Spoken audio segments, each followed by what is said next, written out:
That's Gloria. How are my campers on their second day at Camp Sunshine? Hunky-dory? That's the Camp Sunshine spirit. You'll never guess what we have planned for you today. First, the Isaiah group will be in the Crown Hall. Yes! And Rick, our leather coordinator, will be showing you how to make just the neatest belts, purses, and bookmarks out of leather and beads. Oh, and Uncle Ernie isn't quite feeling himself today. Satan dealt him a powerful blow, but he'll be back tomorrow after brain surgery. Dear Mom and Daddy, this is Lucille. It's been a dull day. I've got a bump to myself now. They caught Margot making out with Skip Henderson after the evening vespers and flag raising. They're making her do dishes with Sister Philip in the mess hall for punishment. All right, campers. Satan got me with that oak tree, but I'm back again. You can't keep a man of God down for long. Today, I want to talk to you about, well, about pain. About how if you don't know pain, you don't know God. God made pain. And if you ain't about half miserable, you don't truly know the love of God. Today, we're going to play a little game. It's called the pain game. It's a test to see who truly knows the love of God. And here's the by God, pinko communist atheist. What have you? Isn't it, kid? Dear Mom and Daddy, this is Lucille. Do you hate me? Dear Lucille, this is Margot. You've got to get me out of here. I've washed 600 dishes, and the nun just threatened to kill me. I asked Gloria what a nun was doing in a Baptist church camp. She said a nun is just an unmarried Baptist and supposed to be a lesson to all of us. Did you see Skip in that swimsuit? I was washing dishes by the window, and I dropped the gravy boat. Sister Dishwasher hailed Mary for me, but the buns on that boy was worth it. Dear Mom and Daddy, this is Lucille. Margot and Skip got excommunicated from the Baptist church last night.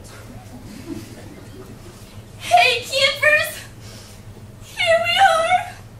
On our final day at Camp Sunshine! As you take your final Camp Sunshine Bible quiz, I want you to think of me, Gloria, Gloria, and what an inspiration I've been to you all. Dear Mom and Daddy, this is Lucille. I think I flunked my Happy Campers test. Gloria asked if there was any questions, and I asked her what begat meant, since that's what all the Bible heroes seem to do. She made me do dishes with Mr. Philip in the mess hall. All right, campers. I want your attention. It has been an honor as camp athletic director to lead you to that higher ground, to that great boot camp in the sky. And I also want to apologize for those of you in the Jeremiah Academy for what happened last night. I have eaten broken glass on several occasions in the service of the Lord, but that was the first time I got hiccups. Oh, I just got word that Margie Susan had most of the fragments removed out of her right eye. I hope to see you all again back next year, as the theme will be, if Job hadn't suffered, he'd never made the NFL. Dear Margot, this is Lucille. I'm sending this letter home with your parole officer. He says he'll be seeing you every week. It's too bad about what happened with you and Skip. Gloria said you both must have had some Methodists in your blood to pull that trick. I'm sad you had to leave early. The next camp was coming in as Weaver. It was the Australian God Powerlifting Camp. You would have really liked their outfits. I see Mom and Daddy's car coming up Dalmatian Boulevard, so I've got to go. I hope they didn't get all of my letters. I'd kind of like to come back next year. As a farewell demonstration of God's willpower, Uncle Ernie tried to jump off the mess hall roof blindfolded. I hope God is forgiving, because he forgot about Sister Philip's barbecue grill. Love you, Lucille.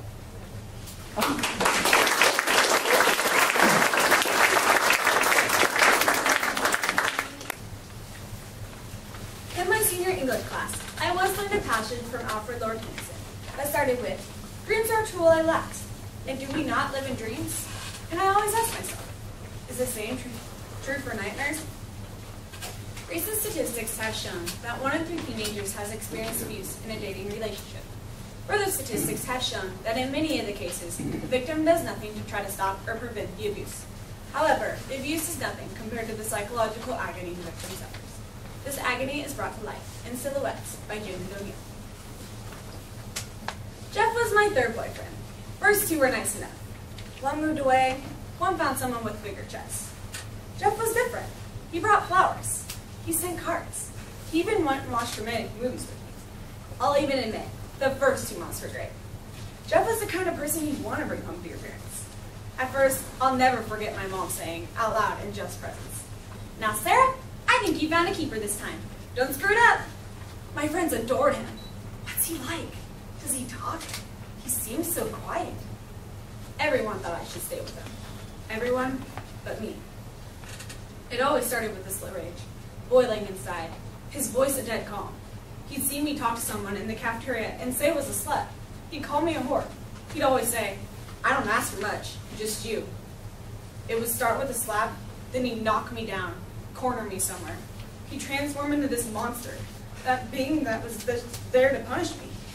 He'd kick me till I was down, and I would always remember thinking, "Please hit me in the stomach. Don't hit any bones. It hurts so much more on the bones." He'd go at a faster pace, and I could apologize, but it wouldn't stop him. "Please hit me in the stomach. I'll throw up. I want to throw up." Now, as they say on the talk shows, there comes a point where the female victim hides the bruises because she's ashamed. I did that for 5 months. Then one day, I had a big bruise on my shoulder, and I showed it to my mom. "Oh, what did you do to yourself now?" "Mom, Jeff did this." "Honey, really? Now wash up for dinner." "No, Mom, please." "Sarah, you forget that I know how clumsy you are." And he was beating me again. While he hit me in the head, back and forth, he just kept saying, "I just love you so much." One day, I was looking at myself in the mirror. Who is Sarah Murray? A victim or a survivor? So I ran away, far away, Springfield, Oregon, 1,873 miles away. No phone calls, no postcards. From time to time, I'd wake in sweats, but I could never recall the dream. I started taking classes part-time and worked full-time at a pet shop, and the sweats became less frequent. I was outgoing, independent. No one could touch me. I wanted to join something, socialize. I became active in PETA. That's right, nothing to do with abuse. The new Sarah Murray had never been abused. I met a man at the pet shop. His name was Keith. He loved animals as much as I did, and seemed to have developed a crush on me. We had dinner a couple times, but never a date. Keith knew I wasn't a hugger, a toucher, a close person. Frankly, he liked that about me. I built a new life, on my own with only $900 to start with. Even had a house. Rental, but a house. Just me. That's all I needed. And one night, the phone rang. The phone never rings. "Hi, Sarah. It's Jeff, honey. It's Jeff. Are you there?" "Yes." "Sarah, I've come for you. I'm in Springfield. I'm getting a job here." "How did you find me?" "Took a while. I knew you need to be away from your family. It's okay. We're together again." "Jeff!" "I'll stop by tomorrow night. We'll celebrate." And I dropped the phone and started pacing. My hands started to shake, and I kept telling myself not to shake. The new Sarah doesn't shake. It wasn't just that he had found me. It was that he would always find me. He would find me, and the old Sarah would return. "Victim Sarah, please hit me in the stomach, Sarah." I kept praying to God. "God, I don't want this. God, I don't want this. God, I don't want this. Please just let me out of this nightmare." I went to the garage, got in the car, made sure the door was closed, and turned the ignition. In an hour, it would be over. Old Sarah would die, new Sarah would live. A final act of defiance, a way of saying, "Jeff, you can't get me." 15 minutes passed. I didn't feel anything. I was calmer, but that was because I was at peace with myself. I would win. 28 minutes. I listened to the radio. Just one more old Beatles song. Play one more. 37 minutes.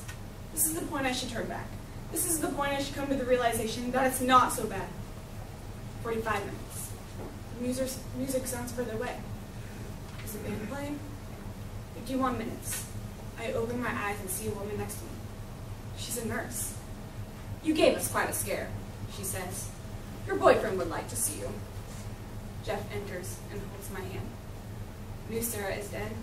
Sarah the victim is resurrected.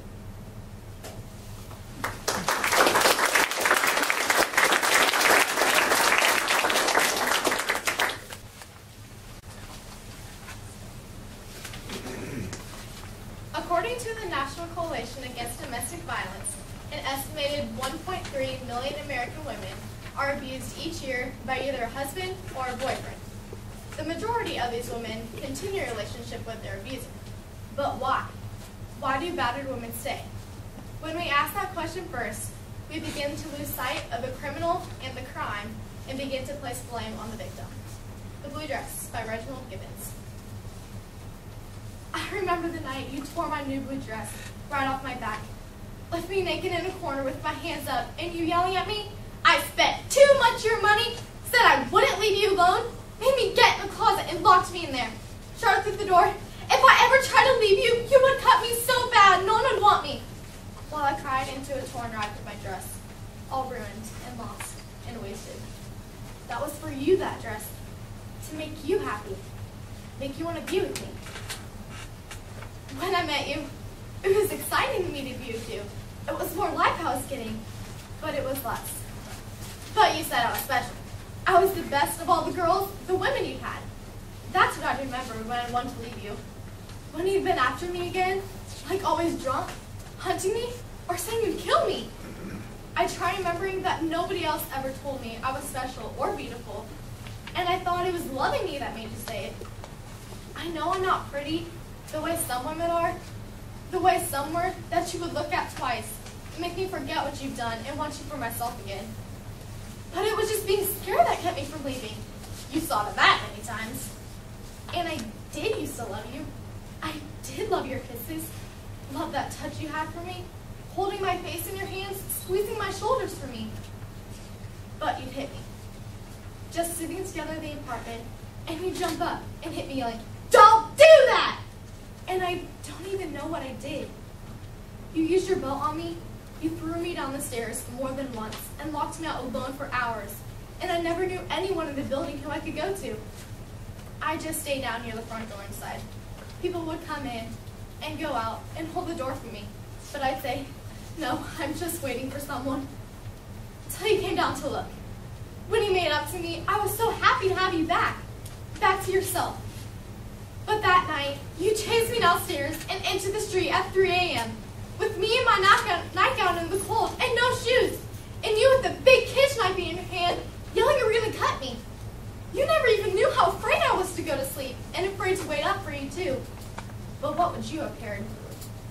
In those moods, I went crazy wondering what you'd do when you came in, turning like a mean dog and trying to get me when you could barely stand up, and having to hold onto the furniture to walk across the room.